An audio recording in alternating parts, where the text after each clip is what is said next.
Assalamualaikum warahmatullahi wabarakatuh. Kembali lagi di Kalong Story. Kali ini saya akan membacakan DM yang di Instagram, yaitu dari Mbak Fitri. Beliau ini menceritakan tentang pengalamannya dan keluarganya ketika disantet oleh saudaranya sendiri.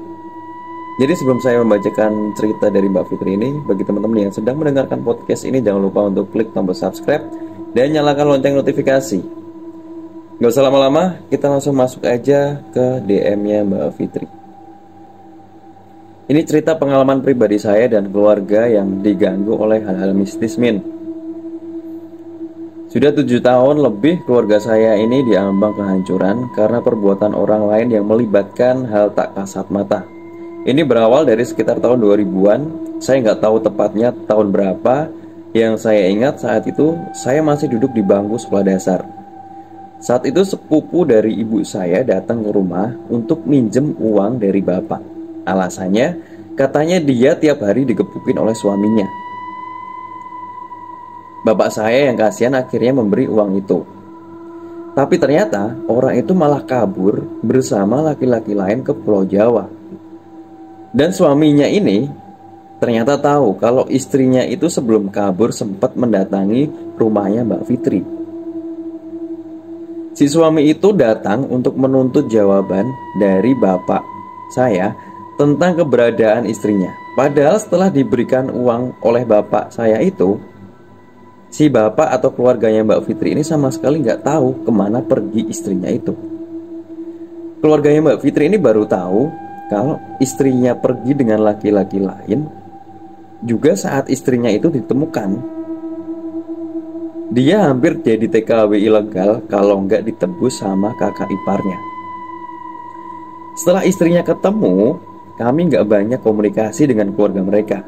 Bertemu juga setahun sekali saat lebaran, karena memang kampung halaman dia dan ibu saya sama. Dia anak dari uaknya ibu saya. Lalu waktu pun berlalu, sampai adik saya yang bungsu mulai masuk sekolah dasar sekitar tahun 2016. Sekolah adik saya lumayan jauh dari rumah. Biasanya pulang pergi diantar jemput oleh orang tua kami. Tapi karena bapak saya baru bisa jemput jam 12 siang, akhirnya adik saya ini mampir sambil bermain di rumah sepupu ibu saya ini, yang kebetulan anaknya satu kelas dengan adik saya. Lalu ada hari di mana adik saya ini tiba-tiba tidak sadarkan diri saat di sekolah. Dibawa ke dokter juga nggak kunjung bangun. Sampai akhirnya orang tua saya ini manggil Ustadz. Barulah adik saya ini bangun. Kata Ustadz, si adik saya ini ketempelan.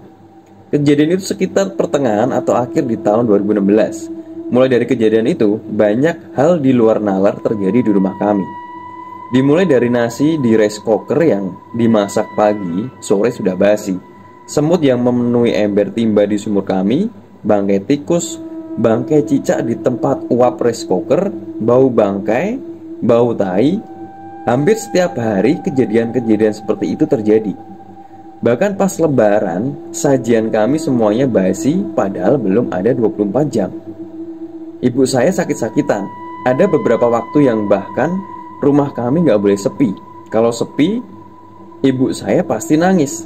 Akhirnya untuk malam-malam tertentu, itu rumah kami pasti ramai dengan sanak saudara dari pihak ibu. Semua yang kami alami cuma keluarga dari pihak ibu yang tahu. Bahkan sampai hari ini. Sampai hari ini guys. Hari itu saya masih belum tahu tentang apa yang terjadi dengan keluarga saya. Semuanya menutup akses informasi ke saya. Tujuannya supaya saya nggak kepikiran dan bisa fokus dengan pendidikan saya. Karena saat itu posisi saya sedang mengenyam pendidikan di luar Pulau Sumatera. Saya bisa tahu semua itu karena nggak sengaja dengar obrolan bibi saya dan keluarga yang di Lampung soal keluarga saya. Selama saya kuliah, saya nggak diizinkan untuk ngekos. Jadi kuliah pun saya harus cari tempat yang dekat dengan keluarga. Alasannya karena khawatir. Saat kuliah saya aktif di organisasi kemahasiswaan. Jadi jarang banget saya ada di rumah. Ternyata kesempatan itu dipakai bibi dan keluarga saya untuk berkomunikasi. Saat saya mau ketuk pintu, saya nggak sengaja dengar obrolannya. saya urungkan untuk mengetuk pintu dan memutuskan untuk mendengarkan hingga akhir. Setelah itu saya masuk. Saya nangis jadi-jadinya, merasa tidak dilibatkan dan hidup enak-enakan tanpa khawatir. Padahal keluarga saya lagi mati-matian berjuang. Saat itu saya memutuskan untuk pulang kampung, tapi semua melarang. Khawatir ketika pulang, saya juga kena imbasnya. Setelah dipikir panjang, saya nurut untuk tidak pulang. Lalu tibalah libur semester. Saya kembali minta izin untuk pulang. Kali ini saya kekeh, saya nangis jadi-jadinya minta izin pulang. Akhirnya bapak saya dengan berat hati mengizinkan. Saat sampai di rumah, saya prihatin melihat keadaan ibu saya yang tadinya berbadan gempal, kini mulai kurusan. Setelah beberapa hari saya di rumah, bapak saya mendatangkan seorang ustadz untuk meruqyah ibu saya. Saat proses ruqyah itu, ibu saya nangis. Tertawa, dia bilang dia disuruh orang buat bikin usaha bapak saya hancur, buat ngehancurin keluarga saya. Nah, 3 kali ini ibu saya diruqyah. Tiap diruqyah, saya prihatin dan gak tega. Ibu saya dipukuli sampai memar-memar. Si peruqyahnya bilang itu buat mukul setannya. Gila, logika dari mana itu? Jelas-jelas ibu saya yang kesakitan setelahnya. Setelah itu, karena kasihan, bapak saya menghentikan ruqyahnya. Kata bapak saya, udah gak bener itu. Lalu kami semua berobat ke sana kemari sampai habis semua yang kami miliki, tapi nggak ada hasil sama sekali. Usaha bapak perlahan juga merosot. Pelanggan-pelanggan besar bapak tiba-tiba semuanya terkena stroke. Pelanggan semuanya guys, semua kena stroke. Kalau 1 atau 2, kami masih bisa mikir ini kebetulan ya. Tapi ini semua orang yang lumayan banyak. Lalu ada kiai dari Serang, Banten yang menyarankan bapak saya untuk meruqyah rumah kami. Caranya hanya dengan air garam yang dibacakan Yasin 3 kali, lalu ditabur ke segala penjuru rumah. Tiap malam Jumat, bapak saya ini melakukan itu. Air garam itu disiram ke dinding rumah, lalu air yang disiram itu berubah warna menjadi merah darah di dinding itu. Lalu keluarga kami mulai membaik. Ibu saya perlahan sehat kembali. Kami pikir begitu. Sampai saya ini juga kena. Awalnya malam itu saya mimpi dikejar sosok hitam besar, berbulu, matanya merah. 3 hari saya mimpi itu, setiap mimpi gak pernah kena. Ada sosok lelaki tinggi, gagah, tampan, bersorban hijau dengan memakai udeng kepala yang menarik saya. Tapi setelah 3 kali saya mimpi, saya lalu sakit. Sakit perut. Di perut saya seperti ada benda tajam yang bergerak dari satu sisi ke sisi lainnya.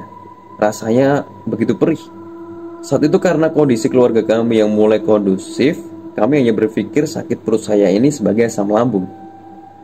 Karena mengingat saya juga orang yang jarang mau makan, ditambah diagnosis dokter yang mengatakan demikian. Setelah berobat, kok nggak kunjung sembuh. Sakitnya bakal berkali-kali lipat saat tengah malam. Tiap tengah malam, bapak saya ngaji sambil mengelus-elus perut saya, baru saya bisa tidur. Konsultasi ke ustadz, disuruh minum air kunyit putih, tapi nggak ngefek. Sampai beberapa hari sakitnya tambah. Sekarang punggung saya jadi panas-panas kayak dibakar. Tiap malam ngelihat saya begitu, orang tua saya cuma bisa nangis. Berobat kemana-mana, saya nggak kunjung membaik. Sampai suami dari sepupu ibu saya ini tiba-tiba datang menawarkan bantuan. Aneh, padahal bapak itu nggak pernah cerita ke siapa-siapa soal keadaan keluarga kami. Dulu sih, karena mungkin kepepet, jadi nggak mikir jauh. Kayak, oh saudara mau nolong, ya udah gitu aja. Dia itu datang bawa minyak warna hijau, dalamnya ada kayak bacaan Arab gundul. Baunya sekarang bikin trauma. Dioleslah perut dan punggung saya pakai minyak. Lalu ajaibnya saya sembuh. Bapak saya senang, karena meski saya punya 2 adik, bapak saya ini memang cenderung lebih sayang sama saya. Sejak saat itu, keluarga kami jadi akrab. Tiap malam orang itu datang ke rumah. Yang diobrolin tiap dia ke rumah cuma setan. Sampai ibu saya merasakan hal-hal yang aneh. Bapak saya jadi jarang sholat. Ibu saya gak boleh ngaji, gak boleh ngamalin amalan apa-apa. Padahal cuma baca sholawat nariyah. Sejak saat itu bapak saya berubah 180 derajat. Yang biasanya tiap malam ngaji, sholat, jangankan tinggal sholat sunnah, juga dilakoni. Tiba-tiba setelah kenal dia, malah berubah ke arah yang buruk. Orang itu kayak nyuci otak bapak saya. Saya pernah mondok, guru saya itu kakak ipar orang itu. Tiap ada kesempatan, pasti guru saya digoreng habis-habisan sama dia. Dari situ hubungan antara bapak dan ibu saya merenggang. Kata bapak saya, ibu saya ini gak nurut. Ya gimana mau nurut? Masa ibu saya harus nurut gak dibolehin sholat, zikir, atau ngaji? Pernah suatu waktu, bapak saya ini mau bakar perlengkapan ibadah di rumah. Ribut besarlah orang tua saya sampai akhirnya dua keluarga dari pihak ayah dan ibu saya turun buat nyidang bapak saya. Saat di sidang keluarga bapak, si bapak ini linglung, tatapannya kosong kayak orang yang gak ada ruhnya. Adik dan kakak bapak saya nangis jadi-jadinya melihat bapak seperti itu. Keluarga saya juga datengin orang itu. Setelah itu orang itu datang ke rumah saya buat ngelabrak ibu saya karena sudah ngadu ke orang tuanya. Baru beberapa hari setelahnya, bapak saya datang ke rumah kakek saya untuk meminta maaf. Bapak saya jadi mulai membaik sedikit, jadi mulai sholat dan ngaji lagi. Tapi anehnya, tetap gak ngebolehin ibu saya buat ngamalin sholat nariyah. Bapak saya bilang, kalau sholawat nariyah itu dipakai untuk nyantet orang lain. Kan gila cuy. Bapak saya bilang, ibu saya nyantet sepupu ibu saya yang notabene-nya istri dari orang itu dengan sholawat nariyah. Padahal ibu saya orang yang lurus, dizolimi seperti apa juga cuma bisa nangis. Akhirnya saya datangi keluarganya yang di Banten. Saya minta pertanggungjawaban mereka. Saya bilang semua kelakuan keluarganya itu, tapi mereka milih untuk tutup mata, tutup telinga. Padahal mereka orang yang mengerti agama. Beberapa dari mereka ustadz dan kiai, hunyai. Padahal setiap hari mereka menggaung-gaungkan amal ma'ruf nahi mungkar. Tapi ketika keluarga mereka sendiri melakukan kemunkaran, mereka diam. Bukan saya gak berani buat nyamperin langsung dua orang yang bersangkutan itu. Cuman posisi saya ya gak bagus. Saya harus di tengah antara bapak dan ibu saya. Saya harus melindungi ibu saya, tapi jangan sampai juga melukai hati bapak saya. Kalau saya datangi mereka, lalu mereka mengadu, bapak saya memang gak bakal marah sama saya. Bapak saya pasti bakal nasihatin saya dengan lembut, dan saya lemah dengan itu. Semenjak bapak saya dekat dengan mereka, kami jadi jauh. Saya jadi jarang ngobrol dengan bapak saya lagi. Padahal biasanya setiap saya pulang ke rumah, bapak saya ini pasti nanya tentang perjalanan saya, dan saya akan menceritakan perjalanan saya dimulai dari saya berangkat dari rumah sampai saya pulang lagi ke rumah. Beberapa tahun ini bapak saya makin parah, makin lupa sama kewajibannya terhadap anak dan istrinya. Uang bapak saya sekarang bukan punya kami, anak istrinya lagi, tapi milik keluarga itu. Tiap hari bapak saya setor uang ke sana. Ya, tujuan mereka memang itu sih, morotin uang bapak saya. Bapak saya jadi sering antar jemput pasangan suami istri itu. Itu bikin ibu saya cemburu. Wajar, buat sama perilaku mereka memang gak pantas. Semua keluarga ibu saya nyalain bapak saya makin terjepit. Saya jadi berpikir, padahal bapak saya dulu royal. Sekarang mereka lupa dan ngejelek-jelekin bapak saya. Yang mungkin bapak saya juga gak sadar melakukan semua ini. Tahun 2020, saya ada acara organisasi. Salah satu pematerinya ada kiai muda. Pas beliau lihat saya, beliau ini langsung bilang ke senior buat bawa saya ke rumahnya. Katanya bahaya kalau nggak diobatin. Akhirnya saya dibawa ke sana. Saat itu beliau cuma bilang, kasihan, jalan hidupmu memang ditakdirkan berliku. Beliau juga bilang kalau ada fitnah dari orang tua saya. Kalau soal ini, soal fitnah itu, beliau bukan orang pertama yang bilang. Di tahun 2017, saat saya melakukan advokasi di salah satu daerah di Lebak, Banten, sesepuh di sana juga bilang soal fitnah ini. Saya nggak ngerti, saya nggak paham, karena memang saya nggak pernah belajar spiritual. Saya cuma suka nonton dan baca cerita horor. Sampai saya dibawa ke tempat gurunya Abah. Saya nyebut kiai muda dan Mbah untuk gurunya beliau. Saat masuk rumahnya, kepala saya berat, apalagi pas Mbah datang. Beliau ini orang bisa, tapi nggak terlihat seperti ulama pada umumnya. Beliau sosok yang nyentrik. Kami datang Mbak Daisha, nggak ada obrolan yang mengarah ke saya. Saya juga hanya diam nunggu untuk ditanya. Setelah lewat jam 12, barulah saya ditanya, namanya siapa? Lalu tanpa saya harus cerita, beliau ini sudah tahu. Bahkan beliau dulu yang bilang, katanya, kalau malam kepala kayak ditusuk-tusuk ya, punggung juga sakit. Saya ngangguk. Lalu beliau bilang lagi, sudah 4 tahun kan? Lagi-lagi saya ngangguk. Lalu beliau bilang, untung karena darah yang mengalir di tubuh kamu kuat. Kalau orang lain pasti udah gak bangun itu. Sebenarnya 4 tahun itu saya memang merasakan itu ya. Tapi saya cuma berpikir kalau saya kecapean karena memang banyak kegiatan. Tidur aja sesempatnya. Lalu beliau meminta saya ini buat beli kain kafan buat mandi. Sebelumnya, setelah saya sakit di rumah, teman-teman saya ini jadi agak menjauh. Pas saya tanya mereka bilang, gak tahu Fit, tiba-tiba benci aja. Setelah saya sakit memang banyak yang bilang kalau mereka lihat saya tiba-tiba timbul rasa benci. Padahal saya gak ngapa-ngapain. Hal itu juga dibahas oleh Mbah. Memang ada yang menutupi aura saya katanya. Bahkan bukan cuma benci, ada juga yang lihat saya jadi malah berhasrat. Saat itu saya jadi takut. 1 minggu kemudian saya datang bawa kain kafan yang dipesan kemarin. Sekitar tengah malam saya dimandikan. Kain kafan itu ditaruh di atas kepala saya, lalu saya dimandikan dengan air mandi yang sudah didoakan.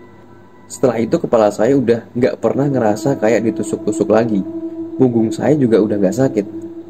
Oh ya, sekitar tahun 2017, di depan rumah saya ini juga pernah digali dan ditemukan bungkusan kain.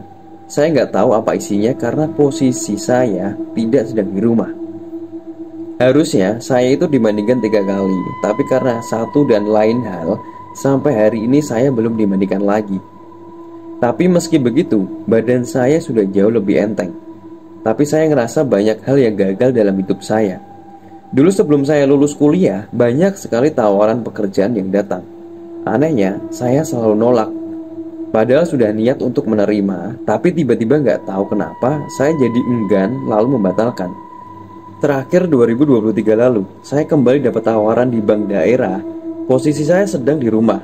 Padahal sudah saya niatkan pergi ke perantauan untuk bekerja. Tapi pas sampai tiba, saya jadi enggan. Sudah saya paksakan untuk datang, tapi cuman bengong di depan, akhirnya pulang lagi. Proyek-proyek bareng teman-teman saya juga gagal semua. Sebelum saya berangkat pertengahan tahun lalu, saya datang dulu ke rumahnya yang orang bisa tadi. Beliau muridnya Kiai Haji Mustofa Bisri. Beliau berdarah Bali dan Jawa. Orang yang punya kelebihan, mungkin indigo istilahnya. Saya datang, pas pertama kali lihat beliau, gak tahu kenapa saya jadi benci banget. Sampai yang mau ngomong aja saya gak mau. Tapi beliau yang ngajak saya ngomong duluan. Entah kenapa, setelahnya saya malah enjoy ngobrol sama beliau. Saya ceritakan runutan masalah dari A sampai Z. Tentang orang tua saya dan tentang saya. Tentang mimpi-mimpi seram yang saya alami. Akhirnya untuk kasus orang tua saya terbuka. Siapa yang bikin keluarga saya diambang kehancuran pun akhirnya terkuak. Suami istri itu pelakunya. Motifnya karena dendam kepada bapak saya yang sudah ngasih uang ke istrinya buat kabur. Sebenarnya di sini yang bermasalah itu suami istri itu. Keluarga saya cuman alat pelampiasan. Beliau bilang bapak saya ini diikat, dan tiap ikatannya dibuka, mereka bakal balik lagi ngikat bapak saya. Makanya sampai hari ini bapak saya belum sadar juga. Padahal kami sudah ikhtiar kemana-mana. Untuk permasalahan saya sendiri, saya belum menemukan titik terang. Semua orang bisa yang saya temui, gak ada satupun yang blak-blakan menerangkan keadaan saya. Mereka bilang takut dimarahin Kokolot. Saya gak tahu Kokolot ini siapa. Saya juga pengen nemuin titik terang. Kadang suka capek digangguin. Pas saya tinggal sendiri, tiap hari perkakas acak-acakan, padahal gak ada suara benda jatuh. Saya mandi, pintu kamar mandi juga digedor-gedor. Sampai saya jadi terbiasa selama gak nampakin, pikir saya. Lagi capek-capeknya, belum tidur 3 hari, pas pulang baru merem, udah dipeluk sosok hitam besar. Ular yang masuk dalam kamar, tapi pas dicari gak ada. Telinga saya ditiupin, cuman katanya mereka ini suka tapi saya yang capek. Dulu kalau lagi sedih, saya suka ke rumah abah.